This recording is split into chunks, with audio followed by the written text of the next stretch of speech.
There was a time before automobiles and shopping malls and cell phones when you had to work pretty hard to get the things you needed just to live a reasonable life. In fact, most of life's essentials, like the clothing on your back, the food on your table, even the house in which you lived, were the product of muscle, human as well as animal, and individual skill.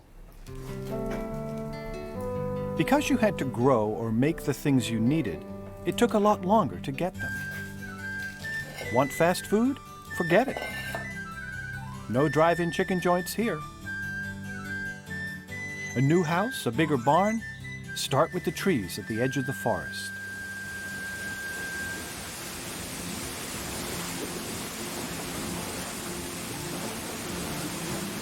But about 200 years ago, all that began to change with the help of mills.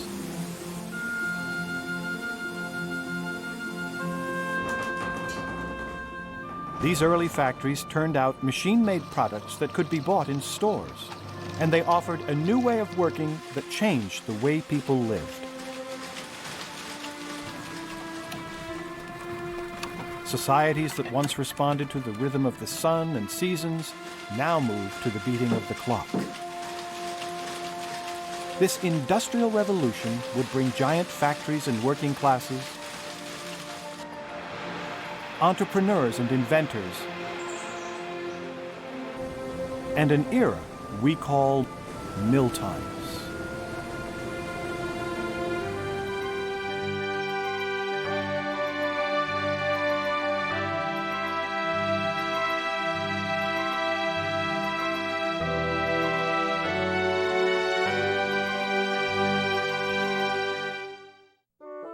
Major funding for Mill Times has been provided by the National Endowment for the Humanities, for 30 years expanding our understanding of the world, and by the National Science Foundation, America's investment in the future. Funding is also provided by the Arthur Vining Davis Foundations and by contributions to your PBS station from viewers like you. Thank you.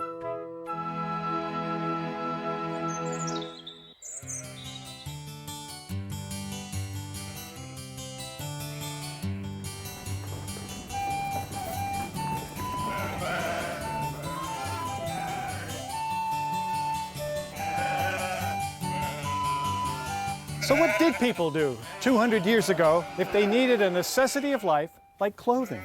Say you need a new pair of pants or a shirt. There's no mall nearby, so you have to make them. And the first thing you must do is gather the raw material. Now in some regions you turn to cotton or flax, but here at New England's old Sturbridge Village you turn to sheep for their wool.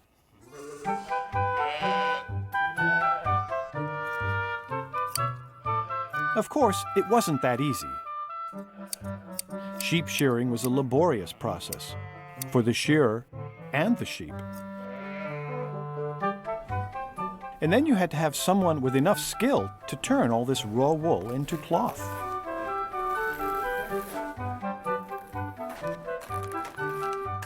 After cleaning the wool, it had to be carded. This took strong fingers and prickly brushes, like pet brushes, to untangle and separate the fibers, and to create wispy tubes of wool called slivers.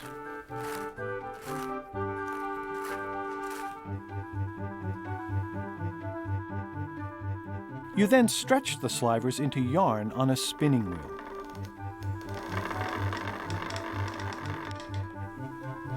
Notice how the yarn gets twisted as it winds onto the spindle? This makes it strong enough to weave without breaking.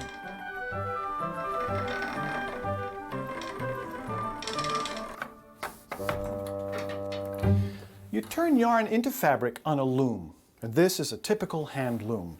Now, weaving was done by both men and women, so I should probably do okay at this. First of all, we have to set up the loom by drawing threads from the warp beam behind the loom across the top to another beam near my feet. The warp threads pass through harnesses, which I can raise or lower by pressing down on these foot pedals. And when I do that, it creates a space between alternating sets of warp threads.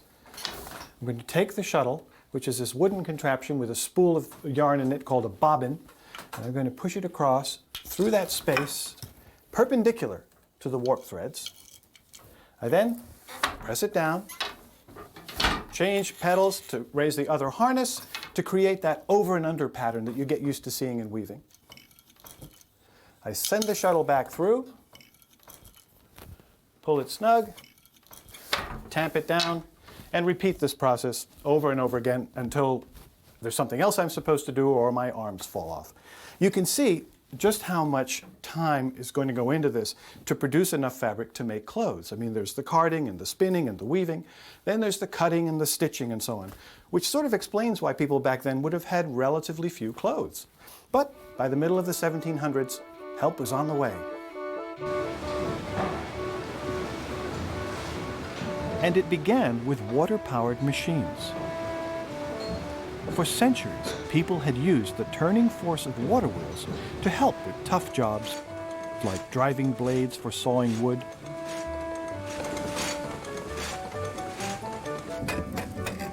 and rotating coarse stones for grinding grain into flour.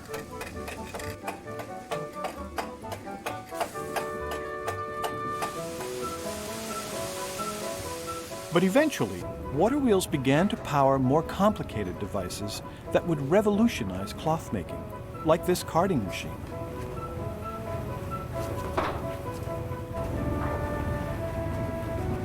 What an improvement over the pet brushes. And by rolling out wispy slivers all day long, it was a great labor-saving device. But this was even better. I'm standing next to a machine called a water frame.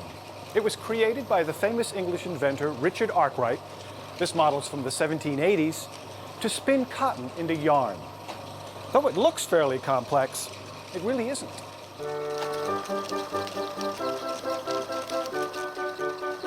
It runs on water power, just like the carding machine and saw blades we saw earlier. The cotton in the top spools is drawn out by the action of the machine, which twists it nice and tight, and then gathers the yarn onto these bottom spools. It works just like a hand spinning wheel. 96 of them, actually. So it's little wonder that spinning by machine would eventually make spinning by hand obsolete.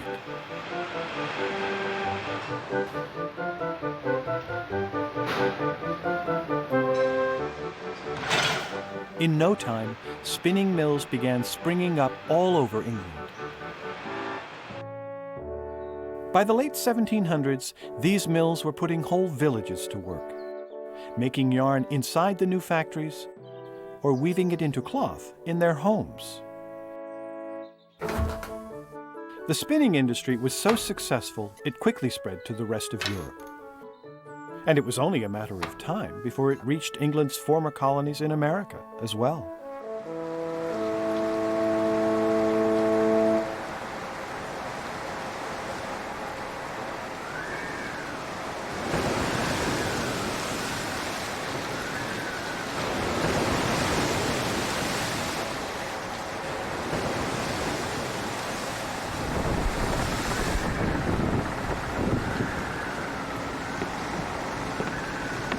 A bit under the weather, laddie. Shadrach Moore's my name, and you? Priam Huntington. I'm going to America to start my own mill, a thread-making mill. You? Oh, my brother is already in America. A mechanic, like myself. I hope to go into business with him.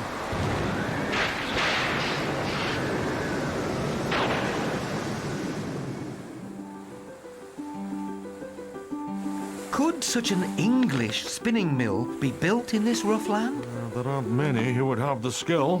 But if anyone could do it... It'd be me. Now, I need only find some person of means to invest in my vision.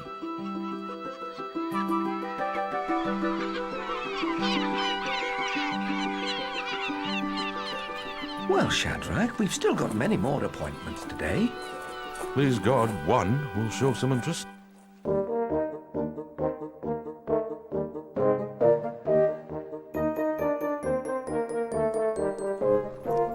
never make money out of that in America, Mr. Huntington. Good day to you. I suppose I'd best be writing my brother about that job after all. Well, they say America is a land of opportunity for a man with a vision, and I'm sure I am that man.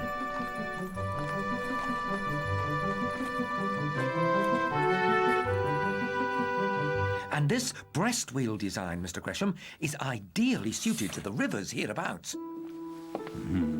And this spot on the Blackstone River would be perfect. Perhaps. I know little of these thread-making mills. I am certain a mill such as this will be profitable in no time. I like a man with vision. Evidently, so does my daughter Elizabeth. It seems that you've gained both our interests. You will dine with us tonight? I would be honored, sir. Shadrach! Shadrach! Good news! Very good news! We have an investor! I hope you'll not be disappointed. Oh, I'm certain we'll succeed.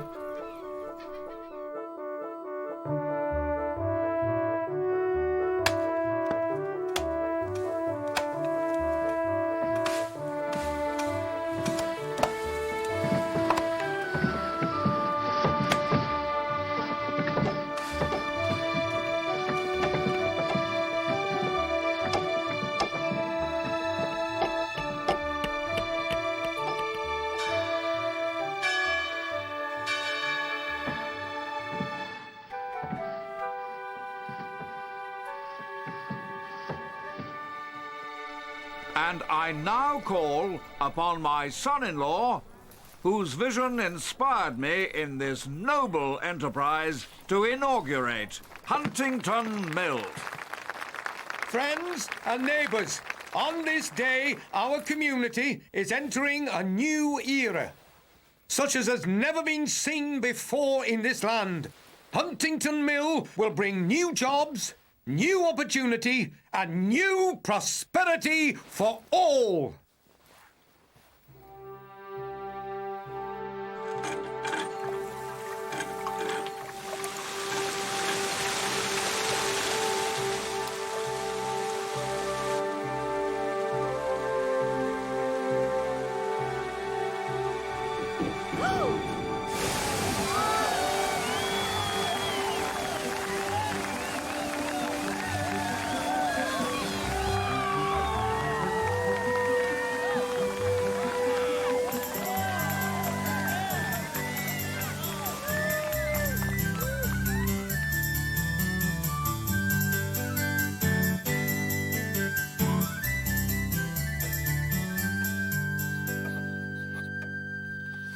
Dear Father, Priam has accomplished a great deal with your support.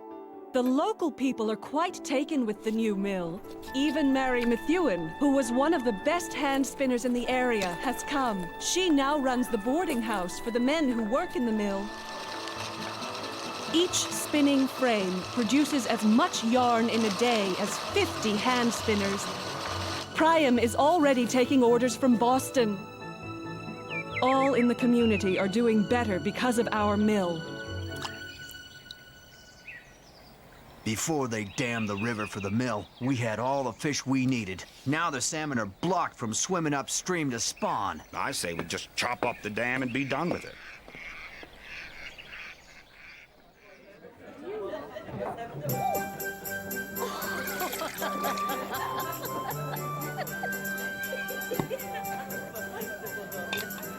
One year ago today, we opened our doors, Shadrach. And you've yet to turn a profit. Ah, but we're close, and we're still building our business. Our time will come. Did you see this? What's this embargo all about? No British goods to be sold here. And this embargo was your idea, I suppose.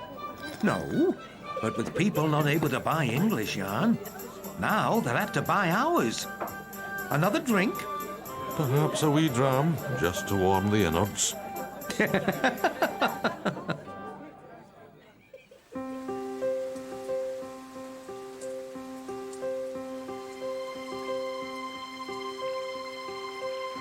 mills need a steady supply of running water. And here in New England, there's plenty of rain and melting snow to feed powerful rivers that once drove the big wheels of the new textile mills. But any river's flow can be unpredictable. Sometimes there's too much water, sometimes not enough. So to control the power of the river, mill owners built dams. Now this old dam on the Branch River in Rhode Island is a typical mill dam. It doesn't completely block the river, but it raises the height of the water to create an elevated mill pond. Now, if we dig a channel called a head race from the pond to the mill, that pent-up water behind the dam will flow through the head race, turn the wheel, and then rejoin the river through the tail race. So dams and their ponds acted like storage tanks for the H2O fuel the water wheel engines ran on.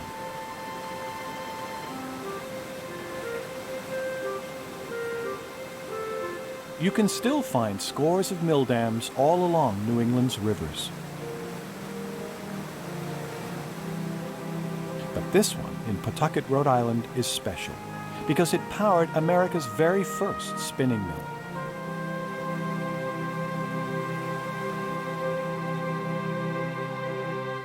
Legend has it that in 1789, a young entrepreneur named Samuel Slater defied the laws of England by supervising the construction of English-style cotton spinning machinery at the mill in Pawtucket. England had tried to protect its fledgling monopoly on spinning machines with patents. But Slater, who worked in the mills, understood how to make similar machines and came to America to seek his fortune. Other Rhode Island mills quickly followed Slater's successful venture, including the picturesque Wilkinson Mill right next door, which houses a beautifully restored water wheel and gives us a pretty good idea of how a power train actually works. At the Wilkinson Mill, water from the head race flows into a wheelhouse, where it steadily turns the big water wheel. The wheel is connected to revolving metal gears. And as the gears turn in rhythm with the wheel, they rotate a vertical pole called the main shaft. The main shaft rises through the ceiling and extends all the way to the top of the building.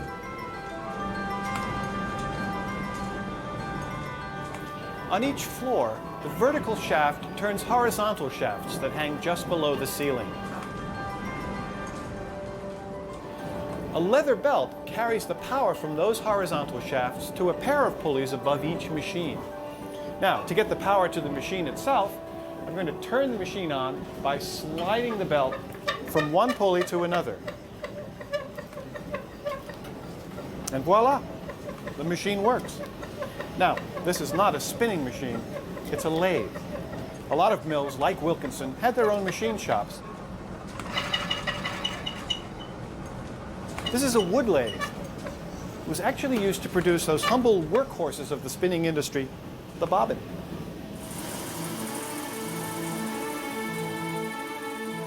Yarn from the spinning machines was spooled onto bobbins. And in the beginning, that's all the textile mills produced, yarn. But by the 1820s, inventors had finally figured out how to make machines that could take all those spools of yarn and weave them into cloth.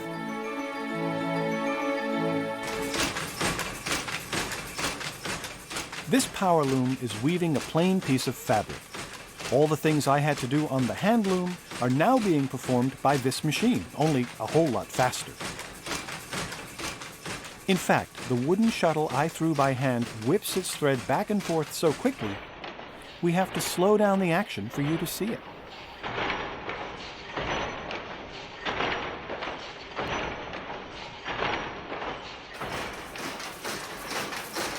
These looms could be very dangerous. If a shuttle like this should break free, it could pierce your flesh like a bullet. If you got your sleeve caught, it could cost you an arm. But when the power loom was perfected, weaving, like yarn spinning before it, would move from the home to the mill.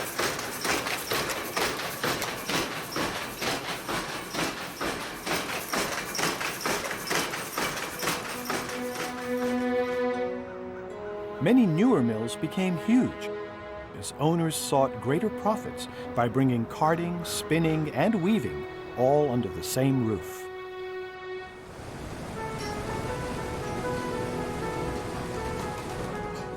As more and more mills sprang up, there was increased competition and the occasional dispute over issues like backwater.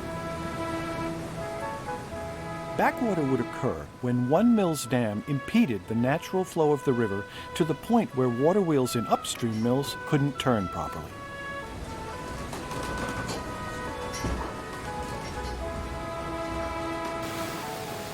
Because water was so valuable as fuel, clashes over water rights were common. But with the demand for machine-made textiles soaring, it looked like everyone's profits would just keep flowing.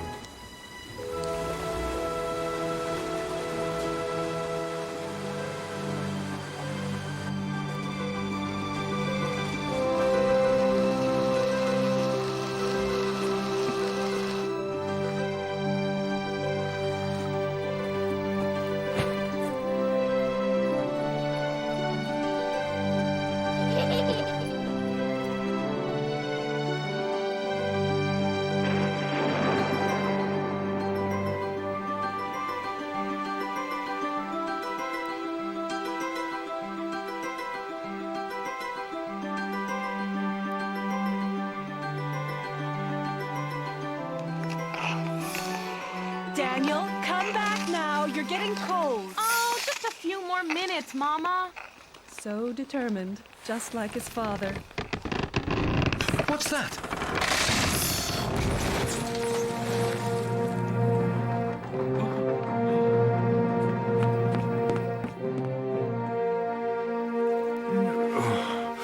Water wheel shaft has just cracked.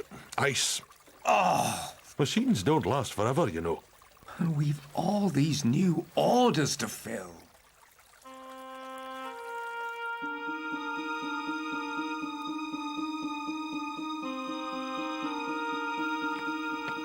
By the time you get the thing going again, will we still have customers? And what will these repairs cost, dare I ask? Oh, shouldn't be cheap, I dare say. I know it looks grave, but this actually could be good for us. Really? This optimism could be the death of us. Dear, oh dear, oh dear. Well, there we go. Why don't we regard this as an opportunity to increase the size and capacity of the mill? We could improve the dam and install a bigger wheel to run even more machines. Had I but thought of that, I'd have sawed the shaft in half myself before now. Josiah, I believe we'd make back the investment many times over. You're talking about rebuilding the entire mill, investing in new machines. It will take years to recover our funds. Spinning is merely the beginning. There are looms now that will actually weave cloth. We can be the first in the area to have them. There's no end to progress if we only prepare ourselves to meet it.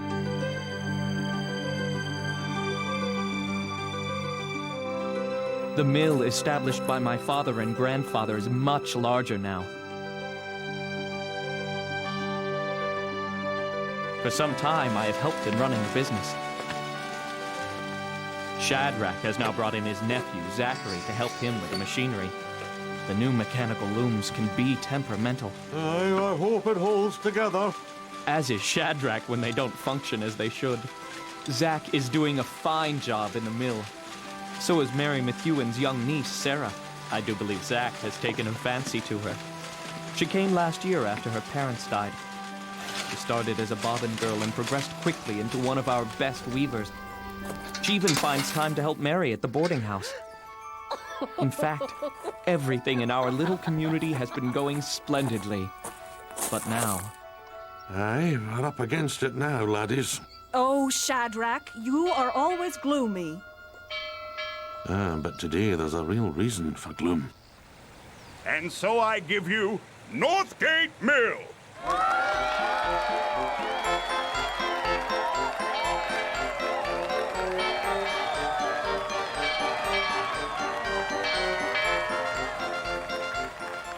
Yes, Shadrach. We're not alone anymore.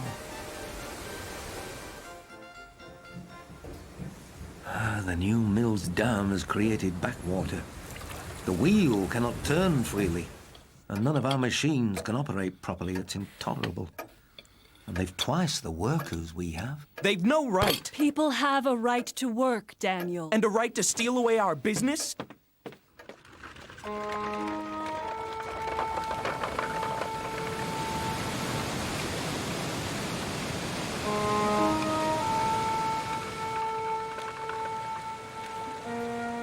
And what might I do for you, esteemed gentlemen? We'd like to speak with the owners. Regrettably, they live out of town. Who are they? They prefer to remain discreet. Prudent business, you know. Last week, your dam backed up the water and made it impossible to turn our wheel at speed. You're depriving us of our just water rights. A matter of opinion, I'm sure. A matter of fact. With respect, sir, what is a matter of fact, if memory serves, is that you dammed the river long before my employers did so. Well, that was a different situation. But germane, I should think. Good day to you, gentlemen. We shall achieve our desired outcome through the courts. But if they don't do anything, we could be ruined. You've worked too hard for that, Father.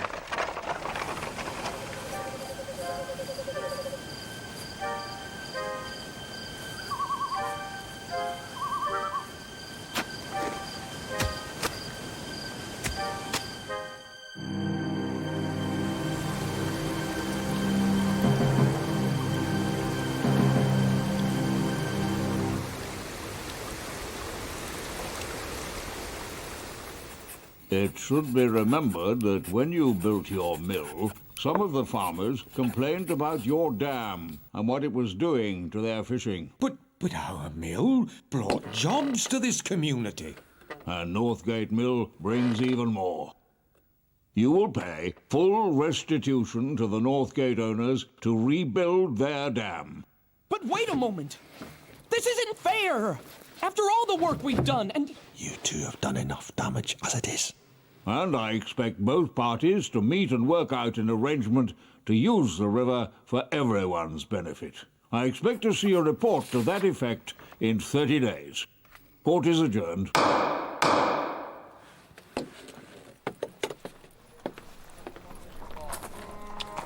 Mr. Zachary Moore. Yes, sir? I've heard you're mechanically minded and get the most out of your workers. Those are valuable skills, young man. Valuable skills indeed in an industry such as ours.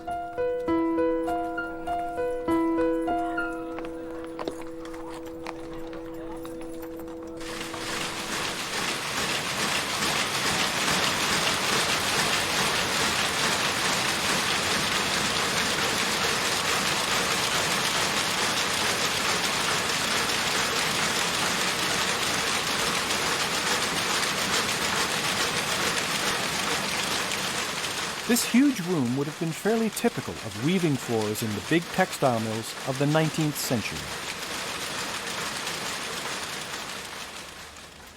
As mills grew larger, some of them changed, from businesses that could be managed by one or two people and a small workforce to a factory system with hundreds of workers and scores of managers, overseers, and accountants. The biggest problem for the biggest mills, like Boot Mill here in Lowell, Massachusetts, was finding enough workers to run the machinery. In the early 19th century, 9 out of 10 Americans still lived on farms and had no experience with mill work. Without enough skilled hands to run the complex machinery, the big mills of Lowell, Massachusetts would have remained a dream. It was American textile entrepreneur Francis Cabot Lowell who had the vision in the first place. He had witnessed the terrible conditions faced by mill workers in England and decided he could create a wholesome atmosphere that would attract country women to work in his mills. When he offered decent wages too, the daughters of cash-strapped farmers flocked to this unique city of mills and became famous as the Lowell Girls. When they arrived, the women found that Lowell was serious about the wholesome atmosphere. There were rules and curfews that everyone had to follow, even when they weren't working. Drinking alcohol was strictly prohibited, for example. And to further protect their reputations and souls, employers required all women to attend Sunday church service.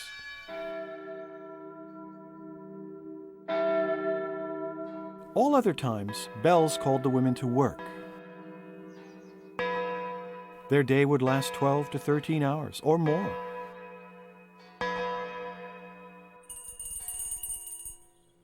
And when they weren't working, they spent most of their time inside one of the hundreds of boarding houses scattered throughout the city. The women of Lowell were very well fed by their employers. One wrote, "We had cod soup, baked cod, and fish hash. We have pie 2 or 3 times a day, coffee and warm biscuits." All the workers got 3 decent meals a day, clean linens, and a room to sleep in, and all for about $1.25 a week. Now that may sound like a bargain, but it only left them $2 or $3 a week after working for 70 hours or more. Now that's about the same as a few $100s in today's money. Not great for all that work, but still a lot better than working on the farm, where they probably would have gotten nothing. Excuse me, is there any more of that fish hash?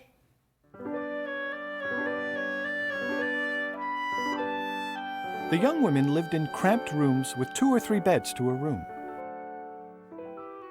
Sharing beds wasn't too bad, considering they often slept in worse conditions back home.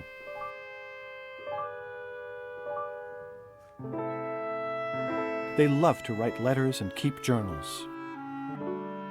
Complaints about rodents, the communal outhouse, and a lack of privacy were common. But most women clearly liked the boarding house life and the excitement of the city, especially on Sundays, their one day off. After church, they would spend their time courting, socializing, or promenading in the fresh air. They might attend a play, a lecture, or a concert, until this brief respite was over. And then it was back to the mills for another week of heavy toil.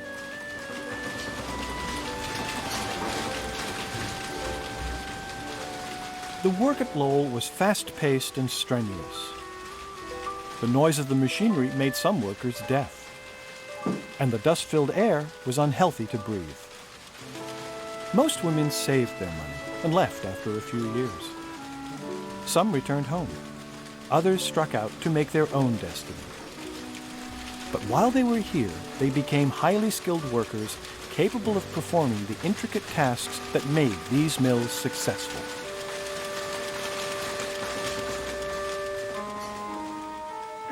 I'm so pleased you've elected to join us here at Northgate. You will be an overseer with many responsibilities and opportunities. Just sign here, Mr. Moore. It was a difficult decision moving over to Northgate Mill. With Uncle Shadrach and old Mr. Huntington passed on to their rewards, and Daniel unwilling to take on the cost of expanding, I feel I have no choice. You'll be very happy here, I'm sure.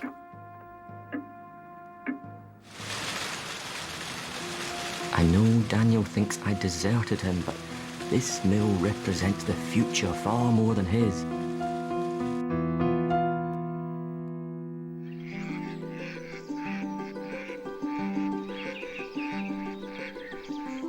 Someday, perhaps, I could even own my own mill. That would be splendid, Mr. Moore. Please, call me Zachary, or even just Zach if you prefer. What about you, Miss Methuen? Sarah? And of what do you dream? I've never found dreaming a particularly productive activity. Go on, tell him, Sarah. If you must know, I'd love to own a small shop someday. Perhaps sell hats. Oh, I shouldn't have told you. Come over to Northgate, Sarah. I've told them about you. They pay good cash wages. You can begin saving for your shop. I'd be old before I'd saved enough. Some of the weavers put away as much as $50 a year. But they must work so much harder and faster, I hear tell. Oh, most are country girls who don't know the ways of industry. With your experience, you'd be fine, a top earner in no time. I'll consider your offer, Mr. Moore. I hope you will. Did you hear that? Cash wages. And I'll bet I could operate a loom, just like you. And you could get to know Mr. Moore even better. Stop! These opportunities don't come along every day.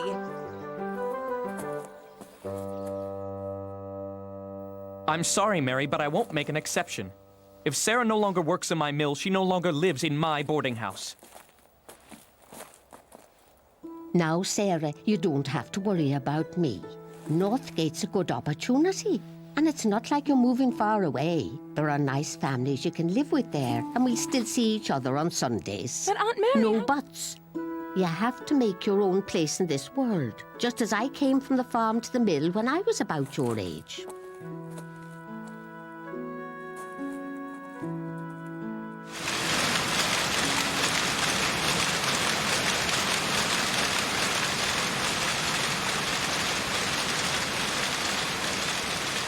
The market is glutted and prices continue to fall. We are being forced to sell our cloth for less.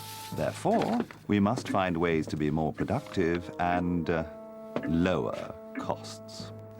Well, everyone is working diligently. Perhaps costs could be cut by having each girl tend 3 machines instead of 2. That may be hard on some of the girls.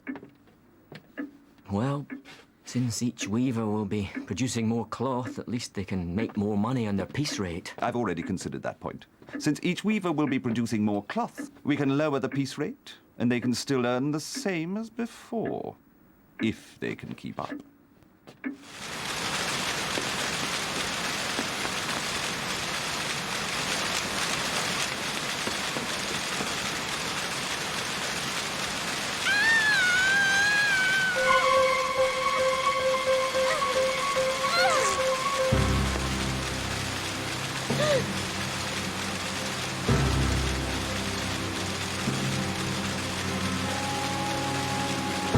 It must be nice having a beau who's such a friend to us workers. He's not my beau. I hear they're rewarding him for getting more work out of us. I'm sure that isn't true. He isn't like the rest of them. He is them.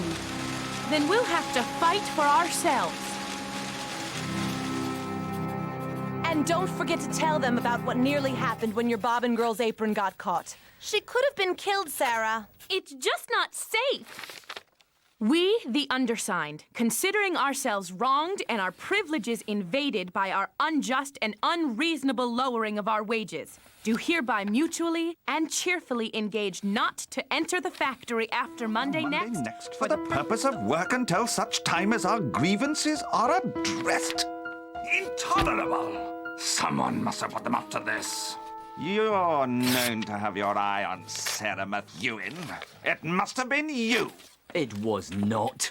But they do make a case for themselves. We speeded up the machines and lowered the wages. Surely you would grumble too. What shall we do then, Zachary? You tell me. Cut profits to our investors? If we do that, they will close the mill entirely. Better lower wages than none at all. These are tough times.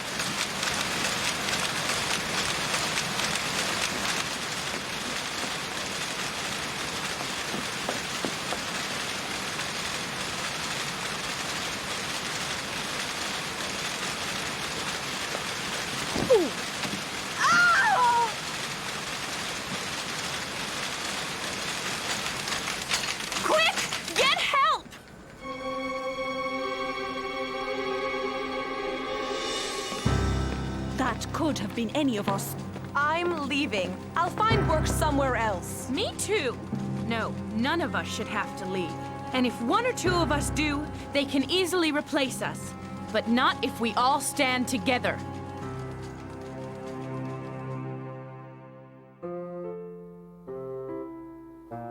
This is Moses Brown, the Rhode Island businessman who enticed Samuel Slater to Pawtucket and then helped finance Slater's pioneering cotton mill. Moses was a chance taker who was fascinated by inventions like his prized electrostatic generator and by visionary enterprises like spinning mills. I'm standing in the beautifully restored home of Moses's brother, John Brown, who was a fighting patriot, a friend of George Washington's, and a very successful financier. John owned a world-renowned shipping company and was a prominent investor in the manufacture of rum, the smelting of iron, and the trading of slaves.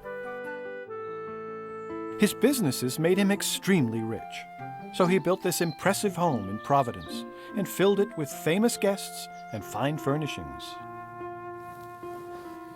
Though they were both successful businessmen, the Brown brothers did not necessarily see eye to eye. John was unabashed in his support of the slave trade, and Moses, a converted and devout Quaker, was so opposed to slavery, he fought hard to abolish it. But like his brother, Moses Brown remained an entrepreneur, and when he chanced upon textile manufacturing, he could hardly have imagined he was helping to transform New England. Now, Moses was basically an investor in the industry. Other textile pioneers built their mills from the ground up and spent their lives trying to make them successful. This bucolic-looking place is Harrisville, New Hampshire. Harrisville began as a single woolen mill, and like similar enterprises, grew in size and importance after the American embargo of British textiles in 1809. The mill was started by Bethuel Harris and his sons, Cyrus and Milan. With a few $1,000s and a dozen workers, they began a woolen operation that would last 150 years. The Harrises lived in those houses over there, not a stone's throw from their mill. Over time, they built more mills, boarding houses for single workers, and individual homes for families.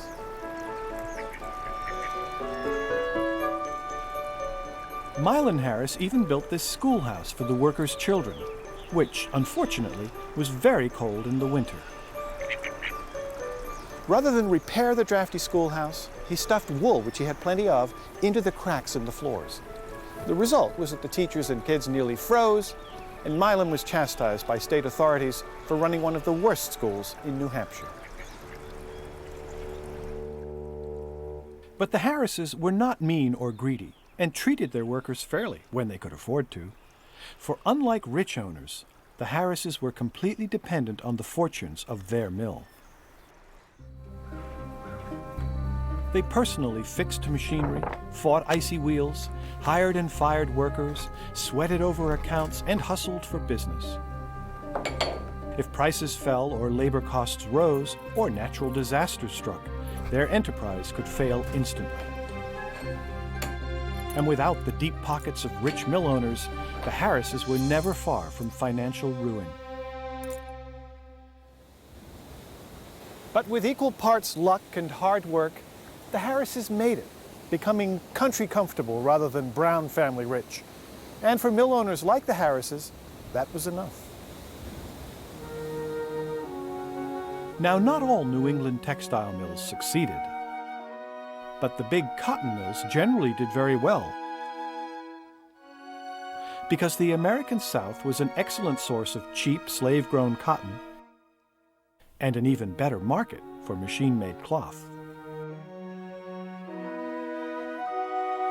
Abolitionist Senator Charles Sumner railed against the conspiracy between the Lords of the Lash in the South and the Lords of the Loom in the North. Thinking that Sumner had equated them with slaves, Lowell's workers passionately declared themselves the daughters of free men. But mill workers could be treated very unfairly, especially when demand fell and prices dropped. Owners could cut wages, increase hours, or speed up production, all in an effort to maintain profits. On rare occasions, workers fought back by turning out or going on strike. But then, as now, such tactics could be very risky for both sides.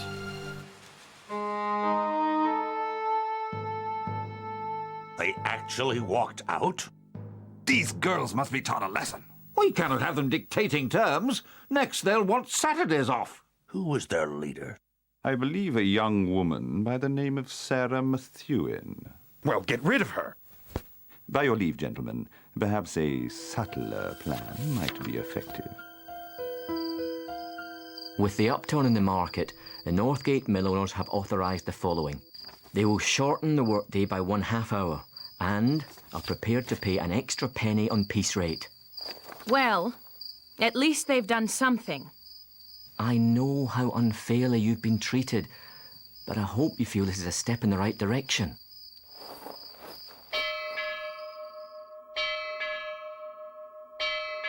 If the workers wish to consider this a victory, that is a fortuitous turn of affairs.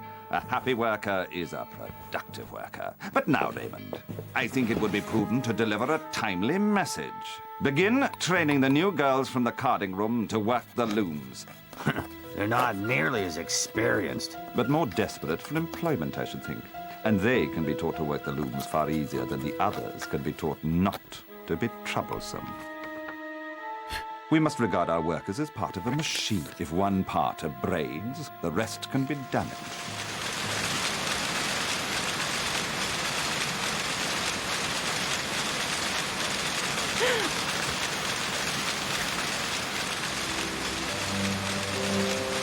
What is that, Sarah? I've been sacked. You are to leave the premises immediately. Gather your belongings from the boarding house and be gone by tomorrow morning. Here's the money owed you.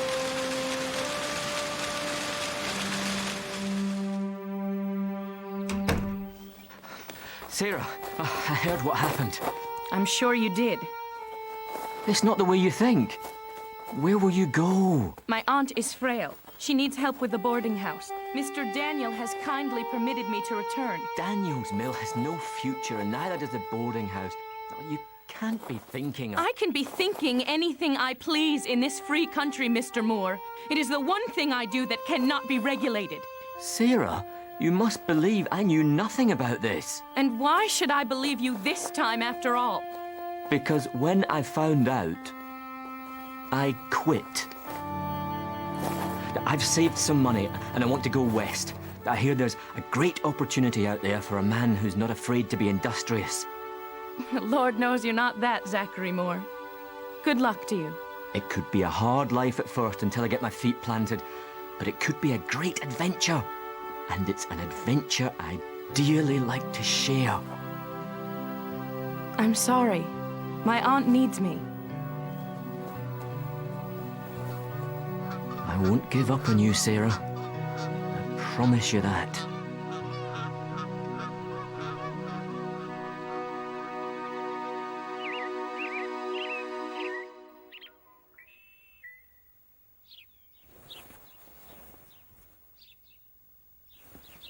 Sarah! This came for you, Sarah. All the way from California.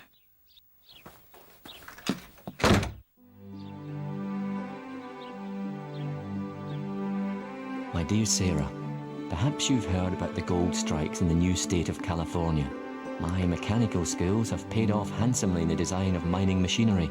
I'm in San Francisco now, where I definitely detect the need for a fine hat shop. I'd dearly love to invest and be your partner in that enterprise, and make you my partner in all other things as well. I know I'm not very good at putting things into words, Sarah, but if you could see a future in California as my wife, you would make me the happiest man in this fortunate land of ours.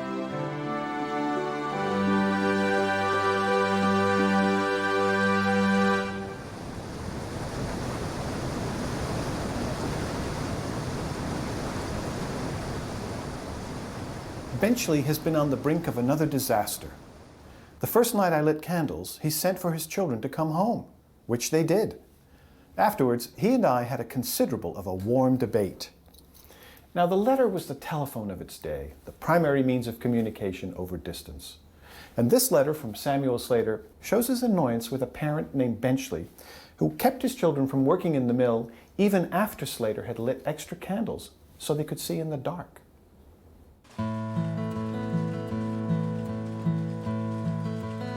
Yes, children worked hard at Slater and at other mills throughout New England. They also worked on farms and in craft shops, just about everywhere. Few children had the luxury of going to school full-time. and working in the mills at least meant a decent place to eat and sleep. Slater appreciated his younger workers. What he complained about were their overly protective parents and the fickle adult workers who were constantly leaving him to work in other mills. He was also unhappy about his personal fortune. Though he ran a successful mill that bore his name, he was not the majority owner and felt he could do better with his own venture. So in 1806, he built a new mill complex and proudly named it Slatersville.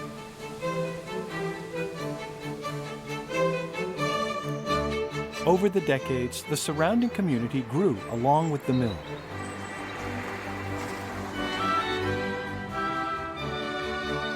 And by mid-century, the Slater family had built 2 additional mills and installed steam engines to help power the machinery. Quarrybank Mill in England houses an early working model.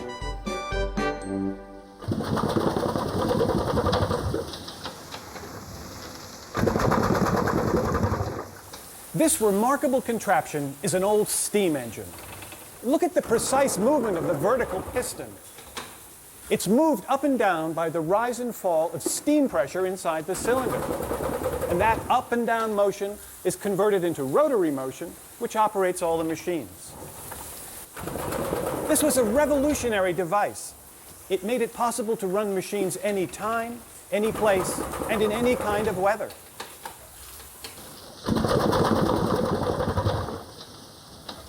Over the years, operators used both steam power and water power. But eventually, the steam engine replaced water wheels as the primary source of power for most mills. With steam engines to run machinery, mills no longer had to be located near rivers. And once freed from the river, the stage was set for the demise of the New England mill.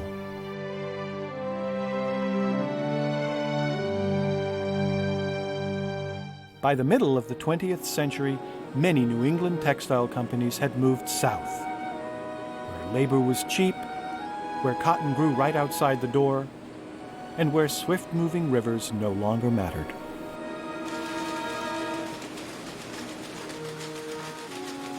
In more recent decades, the industry has moved to even cheaper labor markets in Asia and the Pacific. Today, the largest textile centers in the world lie far beyond the United States and Great Britain, leaving places like Slatersville abandoned and desolate.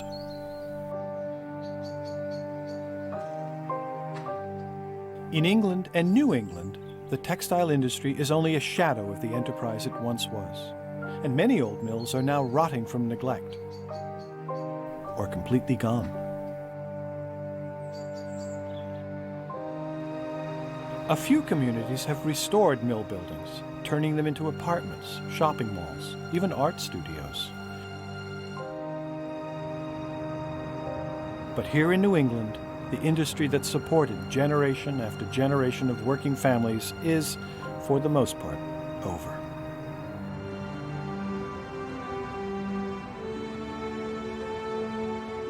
At their height, mills were criticized for bringing a decline in craftsmanship and a machine-like regimentation to the workplace. But they created enormous benefits as well. As anchors for cities, as innovators of new technologies, they put vast numbers of people to work and brought affordable products to consumers everywhere. For better or worse, mills have shaped our world and the way we live as surely as any force in history.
Major funding for Mill Times has been provided by the National Endowment for the Humanities, for 30 years expanding our understanding of the world, and by the National Science Foundation, America's investment in the future.